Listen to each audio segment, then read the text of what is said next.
At eto na naman guys, meron na naman tayong bagong bubuksang mahiwagang kahon at yan ang Flava Oxbar G9500 Pro. So syempre, galing sa pangalan, 9,500 puffs po siya. So isa unang-una sa listahan is itong kanyang mahiwagang lanyard na may naka-indicate na Flava and Oxbar at meron din mga palawit-lawit pa. Sir, syempre, colorful pa rin pero mas makapal na to kaysa dun sa nauna. So bubuksan na natin yung packaging niya. So kita nyo naman silyado and nasa loob pa lang, ito yung pinakamasarap na feeling yung binabalat mong ganyan at dahan-dahan mong ilalabas yung unit. So itsura pa lang guys, makikita mo dito pa lang sa pagbubukas natin is napaka-elegante niyang tignan, napaka-minimalist, simple lang, black and violet theme.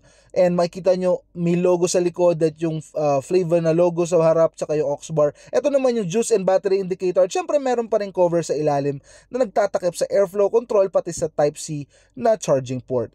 So dito pa rin yung ating cover sa tip. Yan, so wag nyo pong kakalimutang tanggalin yan dahil baka masipsip nyo yan at malunok nyo. Hindi pa kayo mag-enjoy sa paghipak nitong bagong-bago at napaka-pogi nating disposable pad. So re-review natin to in a while and just watch this. Okay guys, so welcome back na naman sa aking YouTube channel. So alam niyo na kung bakit na naman tayo nandito, dahil meron naman tayong bagong i-unbox at susubukang product na galing sa Flava Oxbar. Yan, so bagong-bago, mainit-init pa ito ang G9500 Pro. Yan, ito yung standard packaging nila, nakikita niyo naman guys, regular na box. And ito yung recent na na-review natin, pero wag natin pag-usapan tong yan, pero i-compare ko talaga siya dahil ito yung isa sa mga daily na ginagamit ko.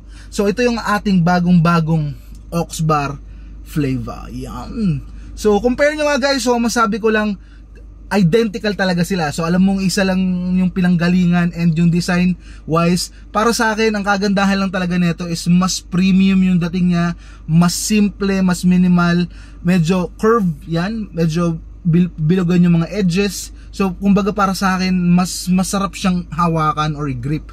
Pero yung tip nila is parehas lang, mas rounded lang tong part na to. And nakita nyo naman guys, attention to detail, merong mga parang sandbar at mga waves dyan. Tapos yung radiant color na black papuntang purple. So yan, sa ilalim makikita nyo Type-C pa rin, indicator dyan habang humihipa kayo. And ito yung airflow control, hindi ako sure kung airflow control to or ito yung indicator ng battery and ng juice level. So nag-iiba, titignan natin kung nag-iiba yung kulay niya, depende kung malapit na siya malobat or malapit na maubos yung juice. I-rate muna natin to bago ko explain sa inyo kung bakit ko siya na-rate ng ganito. So para sa akin, i-rate ko to as 9.5. Okay? So, unang-una sa itsura niya, isa sa mga pros na nagustuhan ko, yung itsura niya, mas typical na mas gusto ko siya kaysa dito. Okay? Kasi ito medyo makulay, so hindi ako fan ng mga ganitong klaseng makukulay, and mas gusto ko mas simple, tsaka mas madaling bagayan sa forma, sa damit, sa kulay ng damit at kung ano-ano pa. So meron ding lanyard na kasama to. Pangalawa sa nagustuhan ko is yung menthol level. Yan. So dahil nga mahilig ako sa mga Yossi or mga vape or disposable na mentholated, nabibigay niya talaga yung gusto ko. So nasa around 40% yung hagod, mararamdaman mo siya sa lalamunan mo, sa ilong mo. Tapos yung flavor is sobrang solid. Ang kagandahan kasi nun, dahil nga may advantage and disadvantage yung airflow control. Di kagaya dito, makokontrol mo na mas wide or mas thief or mas masikip yung airflow control. Dito is fixed siya, pero ang advantage nun kasi mas natitipid niya yung juice, okay? Dahil mas konti yung pumapasok na hangin, hindi kaagad nasusunog, and mas feeling ko mas tipid din sa battery, okay? So mas malasa siya, yun yung kagandahan yan. Hindi naman sobrang hirap sumipsip or humithit, yan, mabibigay pa rin sa inyo. So testingin natin to guys.